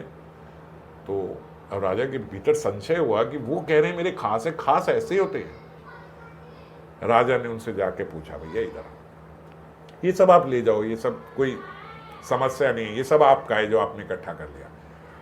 बस मुझे ये बताते जाओ कि आप इनको कैसे जानते हो और ये कौन है, आप कैसे इनके खास हो। अब दुष्ट प्रवृत्ति का व्यक्ति देखो दुष्ट ही रहता है। ये नहीं बोला, कृपा नहीं मान रहे होंगे कि वो आज भी हमारे पे, हमने उनका ये हाल किया और वो हमारे साथ ऐसा कर रहे हैं। वो अभी बोल रहे हैं पता है क्या, कि आपके जैसे ही एक और राजा था पहले, वो भी इन्हें गुरु मानता था, वहां चोरी करके भाग रहे थे। राजा ने इन्हें मृत्यु दंड दे दिया था, वो तो हम वहां संत थे, राजा हमारी मानता था, तो हमने राजा को कहा कुछ नहीं, हाथ पैर काट दो, मारो मत जान से बेचारे को। तो राजा ने इन्हें छोड़ दिया। और जो ही बोलते उन्होंने ये बोला तो भगवान श्री हरि को इतना क्रोध आया कि उसी समय बोलते धरती फट गई और सीधा पताल में चले गए चारों। राजा देख के फिर हैरान हो गया कि ये हो क्या रहा है, ये क्या बोल रहे थे, और बोलते ही ऐसा हुआ कि पृथ्वी फट गई, ये उसी के अंदर समा गए। ये संत थे नहीं जो भी था, ऐसा व्यवहार किसी संत के साथ नहीं हो सकता है। तो धरती फट के बेचारे सीधा घुस गए नरक के अंदर। जयदेव गोस्वामी को आगे बताया कि महाराज आप जिनको बोल रहे थे कि मेरे बड़े प्रिय हैं, वो तो ऐसे ऐसे बोल रहे थे और धरती फट गई, सीधा पताल में चले गए। जयदेव गोस्वामी के हृदय में इतनी वेदना हुई कि मेरे कारण ऐसा हुआ, कि वो मेरे बारे में ऐसा बोल रहे थे तो ऐसा हुआ। वेदना से वो उनको पुकारने के लिए ऐसे भागे, तो अब भागते कैसे, लेकिन उस समय एकदम अतिशय वेदना से भागने लगे तो दोनों पैर बाहर आ गए और दोनों हाथ निकल के बाहर आ गए। राजा हैरान हो गए, ये क्या हो रहा है आज। वहां धरती फट गई, वो चले गए, ये चल रहे हैं, इनके हाथ निकल आए, पैर निकल आए।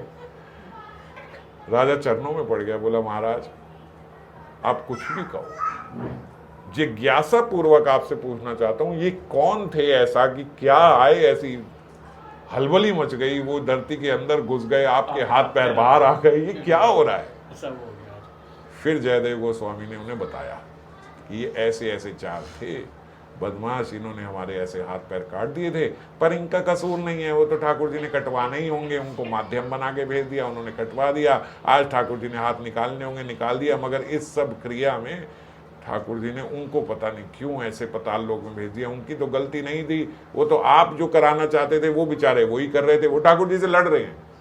इच्छा तो आपकी रही होगी कि मेरे हाथ पैर कट गए, आपकी भी क्या इच्छा रही होगी, मेरे ऐसे प्रारब्ध रहे होंगे कि मेरे हाथ पैर कट जाएं।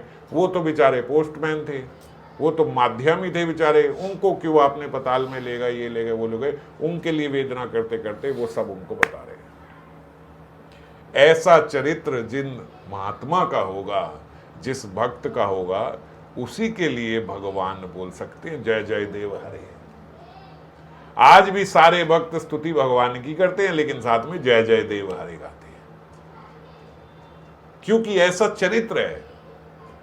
हर समय हर एक का मंगल ही सोच रहे हैं। दोनों हाथ दोनों पैर काट गया, हमारा कोई नाखून छील जाए तो हम उसके लिए बोलते हैं भैया तेरे को भगवान देख लेंगे, तेरी वजह से ऐसा हो गया। किसी की वजह से ना भी हो तो भी हम किसी न किसी में दोष आरोपण, इसी की वजह से ऐसा हुआ है मेरे साथ। और जो उनके साक्षात हाथ काट गया, पैर काट गया, वो बोल रहे कि भैया उसका मंगल हो, इसमें उसका कसूर नहीं है, कराना तो आपने था, वो तो माध्यम थे, फालतू में उनको इतनी सजा दे दी। तो भगवान के और भक्तों के, महात्माओं के, जब हम भगवान के सुख के लिए सोचते हैं तो धीरे धीरे धीरे धीरे धीरे धीरे सर्वस्व का सुख हमारे हृदय में आ जाता है।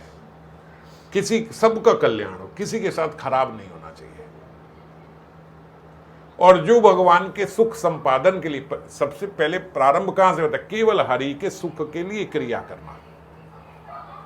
भजन का असली अर्थ यही है कि हम उनके सुख संपादन का सोच सके।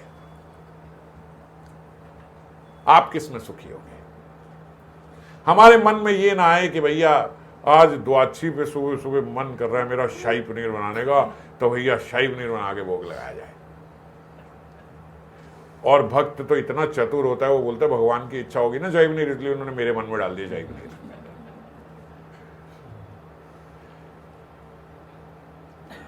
ये भगवान क्या एकादशी बनाई है आपने, इससे आपको क्या सुख मिलता है हमें भूखा रख के। इस प्रकार के भक्तों के मन में, हृदय में आता है ना, ऐसा नहीं होना चाहिए। आपको कोई सुख मिल रहा है, हम भूखे बैठे, ऐसा हम भगवान के लिए सोच लेते हैं, जबकि होना उनके सुख के लिए चाहिए। हर चीज उनके सुख के लिए। ये नहीं मुझे ये खाना है, बेटा तुझे क्या खाना है, मम्मी मेरे को तो मैगी खानी है, चलो भगवान को मैगी भोग लगाते हैं। आज भगवान के मन में मैगी होगी, बच्चे के थ्रू बुलवा दिया भगवान ने। मैंने कई बार इसीलिए बोला है, अच्छा आप कहो तो कुछ तो बनाएंगे ना, अब आप कहो ये नहीं कहेंगे वो नहीं कहेंगे। मैं अपने घर में भी कई बार बोलता हूँ, आप एक चार्ट बना लो, ये मंडे ये बनेगा, ट्यूसडे ये बनेगा, वेडनेसडे ये बनेगा, थर्सडे ये, फ्राइडे ये, सैटरडे ये, संडे ये। सबसे ज्यादा घर में गृहिणियों को यही चिंता होती है, अब क्या बनाएं, शाम को क्या बनाएं। कोई चिंता ही नहीं है, पहले ही संडे को लिख के रख दो भैया पूरे हफ्ते ये बनेगा। अब हमारे मन में भी संशय नहीं है ना कि भाई मैं अपने मन की कर रहा हूं। धीरे धीरे, ये किस लिए, ये प्रयास किस लिए करना है? इसलिए कि धीरे धीरे मेरे मन से ये चीजें हट जाएंगी। मेरा मन कर रहा है, ये मन को सेटल करने के लिए ये चीजें की जाती है। भक्त करते हैं ये, इसीलिए करते हैं कि मैं अपनी मनमानी ना करूं। भोग तो लगना ही है, भोग तो बनना ही है, कुछ तो खाना ही है, पर पहले से ही है कि भैया वेडनेसडे को भिंडी लिखिए, भिंडी ही बनेगी। फिर भगवान का मन तब कर रहा था जब आप लिस्ट बना रहे थे।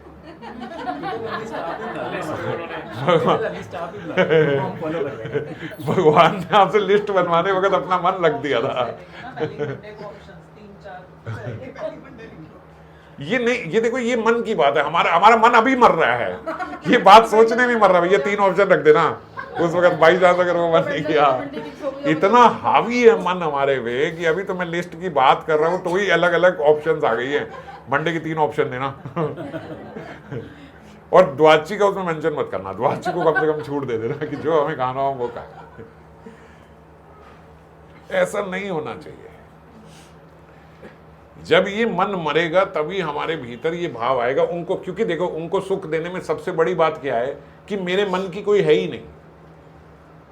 जब मैं ये सोचूंगा ना, आप टेक्निकल बात को समझो, मैं ये बात क्यों बोल रहा हूं, जब हम ये इस भाव में आएंगे कि बस आपका सुख, जब आपका सुख आएगा तो उसके आड़े क्या आएगा, मेरा मन, पर मेरा तो ये मन कर रहा है, तो उनका सुख संपादन में हमारा मन बीच में आड़े आता है। तो इसीलिए उस मन को ठीक करने के लिए, उस मन को सेटल करने के लिए हम ये प्रयास करें कि भैया हम अपने मन की ना बनाएं। इसलिए हमने पहले ही लिख के रखा ये बनाएंगे। इससे धीरे धीरे धीरे धीरे मन जो है वो सेटल होने लगता है। मैं ये नहीं कहूंगा मन मरता है, मन सेटल होने लगता है, मन फिर इसी में राजी होने लगता है। आप कुछ समय बाद देखोगे फिर आपका मन प्रसन्न इसी से होगा कि जब हम ठाकुर जी की प्रसन्नता के लिए करेंगे, क्योंकि जब आप उनके सुख संपादन के लिए करोगे ना, तो मैंने बोला 100% रेसिप्रोकेशन होगी, और जब वो होगी ना तो इस जगत के भोग बहुत तुच्छ लगेंगे। भगवान खेलते हैं, बोलते हैं, बात करते हैं, खाते हैं, पीते हैं साथ में। कौन? ये अर्च विग्रह है, ये सब साथ में करते हैं। जो गोविंदास जी थे, आज उनका, आज है ये वल्लभाचार्य जी का प्राकट्य, वल्लभाचार्य जी का आज प्राकट्य दिवस है, और उन्हीं के पुत्र जो विठल नाथ जी थे, तो गोसाई जी बोलते थे उनको, वल्लभाचार्य जी को महाप्रभु बोलते थे, महाप्रभु वल्लभाचार्य। और उनके जो पुत्र थे फिर आगे उन्होंने सेवा इत्यादि ये सब जो सारी देखी, वो गोसाई जी थे, उनको गोसाई जी बोलते थे, विठल नाथ जी को, जो श्रीनाथ जी और नवनीत प्रिया जी को जो सेवा करते थे। तो वो विठल नाथ जी जो हैं वो बड़ी लंबी कथा से कथा निकलती चली जा रही है, पता नहीं कैसे, वो अभी नहीं सुना रहा हूँ गोविंदास जी की। तो गोविंद स्वामी उन्हें पहले बोलते थे, क्योंकि उन्हें बड़े अच्छे राग गाने आते थे गोविंद स्वामी जी को, तो सब लोग उन्हें गोविंद स्वामी बुलाते थे। वो भरतपुर के थे, ब्रज के नहीं थे, भरतपुर में रहते थे। गोविंद स्वामी बोलते थे। ऐसे ऐसे राग गाते थे कि उनके राग लोग सुन के जाके श्रीनाथ जी को सुनाते थे। विठल नाथ जी बड़े प्रसन्न होते थे, भैया किसका राग है? बोले वहां कोई है, उसका राग है। एक बारी एक भक्त मिल गए गोविंद स्वामी को, गोविंद स्वामी के साथ थोड़ी हरी चर्चा हुई, वो विठल नाथ जी के शिष्य थे। तो गोविंद स्वामी जी के साथ थोड़ी चर्चा हुई, गोविंद स्वामी जी ने अपने राग गाए, पद गाए, और जब उन्होंने वो पद गाए तो जो विठल नाथ जी के शिष्य थे वो झरझर अश्रु बहे, रोने लग गए। गोविंद स्वामी गाते थे, बनाते थे, पर उनके भीतर ऐसा भाव नहीं था। वो राग के बड़े पक्के थे, गायक कवि बहुत अच्छे थे, मगर भक्त नहीं थे। उन्होंने देखा कि मैं पद गा रहा हूं, मेरी जुबान सूख रही है, इनकी आंखें गीली हो रही हैं। बीच में रुक के उनसे पूछा, महाराज एक बात बताओ, ये आप इतना रो क्यों रहे हो? बोले आप जो जो पद में गा रहे हो ना, मैं आंखें मूंद के देख रहा हूं कि थोड़ा बहुत जो जो आप पद में गा रहे हो वही मुझे नजर आ रहा है। बोले क्या बात कर रहे हो? गोविंद स्वामी को बड़ा हैरानी हुई कि गा मैं रहा हूं, मेरे भीतर कोई ऐसा भाव नहीं आ रहा, और कब से गा रहा हूं, और ये आज बस एक बार सुन रहे हो और इनके भीतर ऐसा भाव आ रहा है। आप कहाँ से आए हो? उन्होंने बोला ऐसे ऐसे, मैं तो गोसाई जी का शिष्य हूँ। बोले गोसाई जी विठल नाथ जी? बोले हाँ, उनके बारे में तो मैंने बहुत सुना है, और मैं सोचता था एक बार उनसे मिलने जाऊंगा, क्योंकि लोग मुझे ये आके बताते थे कि हमने गोसाई जी को आपके पद सुनाए, गोसाई जी बड़े खुश हुए। तो बोले मैं सोचता था कि कोई ऐसी पहचान रखता होगा राग की, तभी खुश हो रहा है। आपसे पता लग रहा है वो तो इतने अच्छे भक्त हैं, और वो तो मुझे पहचानते हैं नाम से, कभी मिला नहीं, कुछ नहीं, लेकिन लोग बताते हैं कि हमने बताया भाई ऐसे गोविंद स्वामी, हम उसके पद गा रहे हैं, तो बड़े प्रसन्न होते थे। आप मुझे ले चलोगे? बोले चलो। गोविंद स्वामी शादीशुदा थे, बच्चे थे होंगे, बड़े थे, 30-32 साल के रहे होंगे जब मिले थे। तो वो ले गए उन्हें वहां पे। विठल नाथ जी उस समय यमुना स्नान कर रहे थे, तर्पण आदि ये सब कर रहे थे। उनके मन में आया, यार ये तो प्रेमी भक्त नहीं लगते, ये तो क्या स्नान तर्पण ये सब अभी कर रहे हैं, संध्या कर रहे हैं, कर्मकांडी टाइप के आदमी लगते हैं विठल नाथ जी जो है। विठल नाथ जी ने तो देखा नहीं, वो पीछे आके कर रहे हैं। वो उठे और जो ही पीछे देखा, ओ आज गोविंद स्वामी जी आए हैं हमारे यहाँ पे। अब गोविंद स्वामी जी चौंक गए, इन्हें कैसे पता कि मैं गोविंद स्वामी हूँ, मैं तो पहली बार इनसे भेंट कर रहा हूँ। और आगे आए, चलो चलो चलो चलो आए, और नवनीत प्रिया जी को बोला, ठाकुर जी आज विशेष भक्त आए हैं आपके, इनको अपना स्वरूप दिखा के प्रसन्न कर दो, बड़ा बढ़िया गायक मिलेगा आपको।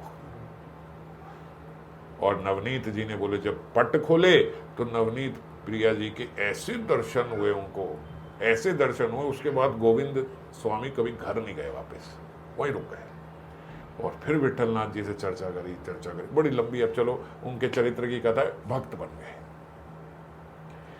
नवनीत प्रिया जी के वहीं पे रहते। फिर एक बारी वो उन्हें, ये गोकुल में थे, वो गोवर्धन में थे श्रीनाथ जी, वो यहाँ भी सेवा करते थे विठलनाथ जी, और कभी बीच बीच में शाम को वहाँ जाके भी सेवा करते थे। तो वहाँ जाए, एक बारी उनको वो गोवर्धन ले गए कि चलो आपको अब उनसे मिलवाते हैं श्रीनाथ जी से। और बोलते, विठलनाथ जी को पता था एक बार इन्हें वहाँ ले गया तो अब ये गोकुल नहीं रहेगा, फिर ये वहीं रहेगा। और जब उन्होंने वहाँ उनके दर्शन करे तो, और वो तो अच्छे बड़े हैं जो श्रीनाथ जी हैं, श्रीनाथ जी के दर्शन करके तो बोलते उनके भीतर का जो साख्य भाव था, वो साख्य भाव के भक्त हैं, अष्ट छाप के ही भक्त है ना ये, तो हैं अष्ट सका जो अष्ट छाप, तो उनके जो साख्य भाव है वो उदय हो गया श्रीनाथ जी के दर्शन करके। तो उनके सुख के लिए और दिन रात, सुबह से लेकर रात तक 8 याम के राग गाते, पद गाते उनके लिए। और इतने प्रसन्न होते उनसे श्रीनाथ जी, इतने प्रसन्न होते कि मैंने पिछली बारी आपको 1-2 कथा सुनाई थी गोविंदास जी की, जो वो घोड़ा बन के भी वो घूम रहे हैं। इतने प्रसन्न कि ऐसा संबंध तो उनका और किसी के साथ नहीं था जैसा संबंध उनका गोविंद के साथ बन गया। और गोविंद स्वामी भी यहाँ के गोविंद दास हो गए, अब गोविंद दास कहलाने लगे। बोले स्वामी तो वो कहते थे, उन्होंने विठलनाथ जी के जब चरणों में आग्रह किया कि आप मुझे दीक्षा दे दो, तो बोला महाराज हूँ तो मैं दास ही, ये तो वहाँ लोगों ने स्वामी स्वामी बना दिया मेरी कविताएं सुन के, मगर उनके भीतर भाव तो आपने ही दिया है। अब समझ में आया कि जो मैं गाता हूँ वो क्या है, और अब उनकी प्रसन्नता, अब जो ऐसा भी होता है ना, भगवान उसे अपने पास ले आते हैं, वो वहां आ गए और उनकी प्रसन्नता के लिए गाने लगे। और कैसी प्रसन्नता के लिए कि दिन रात उनके साथ उनकी अब रेसिप्रोक। मैं आपको ये बात इसलिए बता रहा हूं कि जब उनके सुख के लिए कोई सेवा की जाती है, तब भगवान के साथ वो रेसिप्रोकेशन, वो संबंध बनता है जिस चमत्कार की आशा हम आज रखते हैं। अभी कोई संबंध नहीं है, ये चमत्कार कैसे होगा?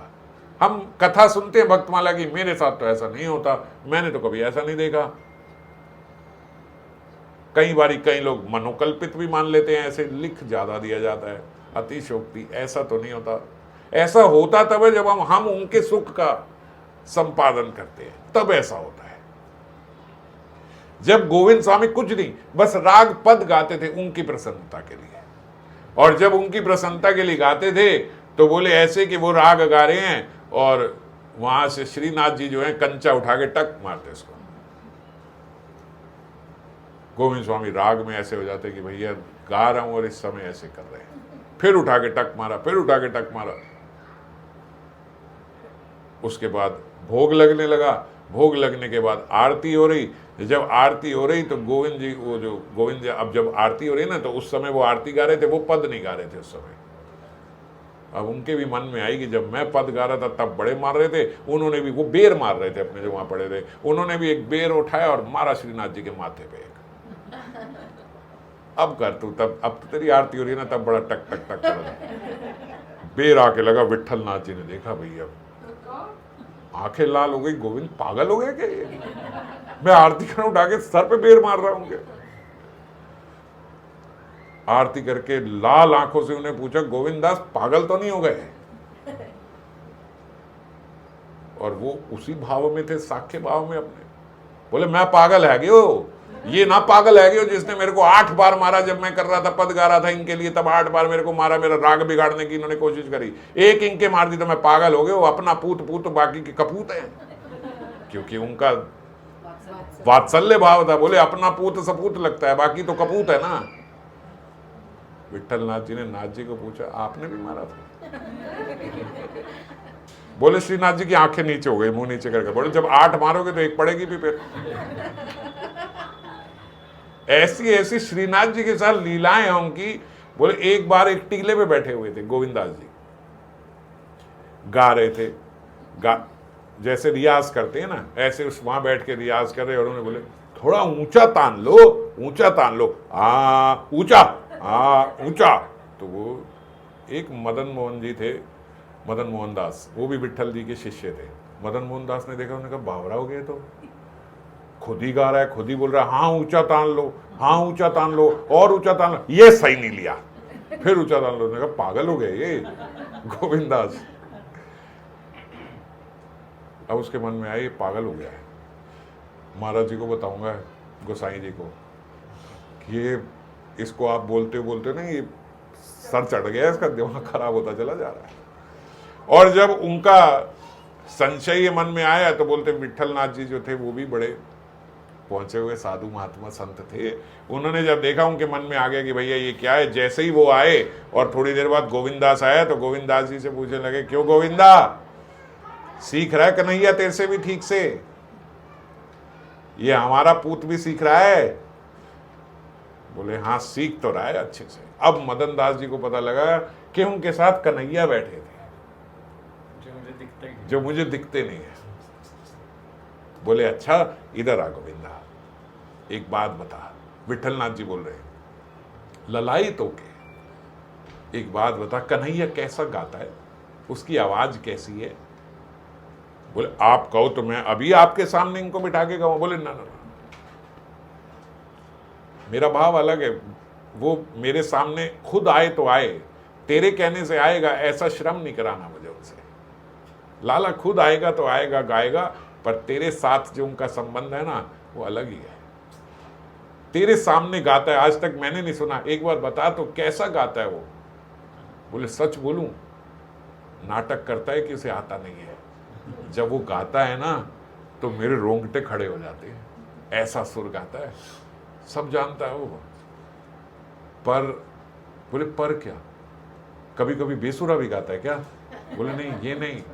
बोले पर जब किशोरी जी गाती, बोले किशोरी जी भी गाती? बोले हाँ वो भी आती साथ में। जब किशोरी जी गाती है ना, ओहो, जहां हम जिस स्थान पे पहुंच के खत्म होते हैं ना, वहां से तो किशोरी जी प्रारंभ करती हैं, वहां से तो राग शुरू होता है उनका। उनके आगे तुम्हारा लाला कुछ ना है, गाता बहुत अच्छा, कुछ ना है किशोरी जी के आगे। एक बार ब्रज में ऐसा हुआ कि सखा सब जो हैं वो किशोरी जी के पास बोले, किशोरी जी जब कन्हैया वंशी बजाता है ना, देखा है आपने क्या होता है? आप चाहे कुछ भी हो, रूप सौंदर्य में ज्यादा हो, नाम है कन्हैया ने कराया हुआ है, लेकिन जो वो बंसी बजाता है उसकी कोई तुलना है क्या? तो जो सखियां थी साथ में, उन्होंने कहा भाई कंपटीशन करवा लो, प्रतियोगिता करवा लो, आमने सामने बिठा लो, हमारी स्वामिनी जी गाती हैं बढ़िया, या तुम्हारे कन्हैया जो है उनकी बंसी में दम है। किशोरी जी को बोला, किशोरी जी हमने आपके नाम की भर दी है वहां पे प्रतियोगिता, अब आप आ जाओ करो। किशोरी जी का रहने दे, मेरे सामने कहीं कन्हैया टिक पाएगा क्या? और बदनामी आ जाएगी ब्रज में उसकी, रहने दे। नहीं नहीं नहीं नहीं किशोरी जी आपको चलना पड़ेगा, चलना पड़ेगा। और बोले चले, बैठे सामने। तो जब कन्हैया ने बंसी बजाई, क्योंकि आज तो प्रतियोगिता जो होती है उसमें आदमी अपना बेस्ट देना चाहता है, आज तक जो बंसी बजाते थे, बोले आज जब उन्होंने बंसी बजाई तो ऐसी बंसी बजाई कि सारा जगत जो है वो ऐसे लगे मानो थम गया है। बंसी बजाते बजाते निकल रही हैं, और जैसे, क्योंकि कन्हैया की बंसी में वैसे भी बड़ा दम है। ये जो हम राग गा के जो जिस हमने उस दिन चर्चा करी कि इस राग में कीर्तन करके उठाएं, इस राग में कीर्तन करके सुलाएं, तो इस राग का इतना प्रभाव होता है कि बोले कृष्ण ब्रज में जब रात को वंशी बजाते हैं तो उनकी वंशी से चंद्रमा निकल आता है, और सूरज को पता लग जाता, वहां और तो समय है नहीं, कोई समय तो है नहीं, तो क्या है, जब कृष्ण रात को रात का राग जब गाते हैं, जब याग राग गाया तो उस समय बोले चंद्रमा निकल आएगा। चंद्रमा को पता लग गया था मेरे निकलने का समय हो गया, उनकी बंसी से, उनके राग से सूर्य को पता लग गया था अब मेरे अस्त होने का समय आ गया है। सुबह उन्होंने भैरव राग में अगर अपना गाया बंसी बजाई तो सूर्य को पता लगा अब मेरे उदय का समय हो गया है, समझ गए। और आज जब वो बंसी बजा रहे हैं तो ऐसी बंसी बजाई कि बोले जो सरस्वती है वो कंफ्यूज हो गई, ये कौन सा राग बज रहा है, ऐसा राग तो कहीं हमने सुना ही नहीं है, क्योंकि आज तो प्रतियोगिता है ना। और बोले आकाश में चंद्रमा भी है और सूर्य भी है, समझ नहीं आ रहा है सूर्य को कि मेरे उदय होने का राग है, अस्त होने का राग है, चंद्रमा बोल रहा है मेरे आने का राग है, कौन सा राग बज रहा है, ये राग तो हमने कभी सुना ही नहीं, ये क्या हो रहा है। तो एक ही समय चंद्रमा भी है, एक ही समय सूर्य भी है, उसी समय सारी ऋतुएं आ गई। कौन से ऋतु के आगमन का राग बज रहा है, सारी वृक्ष जितने भी ऋतु के फल थे वो सारे के सारे फल आ गए वृक्षों में। सभी सखाओं ने किशोरी जी को देखा, भैया सखियों को देखा, देखा कन्हैया का राग, देखा कन्हैया की वंशी, और सखियों का भी एक बार तो ऐसा हो गया कि भैया आज तो कमाल कर दी इसने, कौन सा राग गा रहा है समझ में ही नहीं आ रही, सरस्वती को समझ में नहीं आ रही, ब्रह्मा कंफ्यूज हो गए, मेरे वेद में ऐसा राग ही नहीं है, ये क्या गा दिया। अब सखियां जो है वो किशोरी जी को देखे, भैया अब आपकी बारी है। सारे देवी देवता ऊपर से पुष्प वर्षा कर रहे हैं कि ऐसा हमने कभी राग ही नहीं सुना। अब कन्हैया ने बंसी डाली अंदर, किशोरी जी अब आपकी बारी। किशोरी जी वीणा लेके बैठी और बोलते वीणा लेके अभी एक तार पे बस उन्होंने हाथ लगाया, बोलते ब्रह्मांड छेदन हो गया, सारे देवी देवता धड़ाम गिर के वहां पे चरणों में पड़ गए और यमुना के अंदर लहरें आने लगी समुद्र के जैसी। और कृष्ण बोलते अभी दूसरी तान पे पैर रखा, वो उनके चरणों में पड़ गए, भैया आप जैसा नहीं कर सकते, आपके सामने कुछ नहीं हुआ। केवल 2 तान बस वीणा पे बजाई थी, सबरे सखा वहीं बैठ गए, भैया ये क्या है ये। तो बोले वीणा की एक तार ऐसी बजाई कि ब्रह्मांड छेदन से सब देवी देवता धड़ाम नीचे गिर गए, सब ऐसे पैरों पे। तो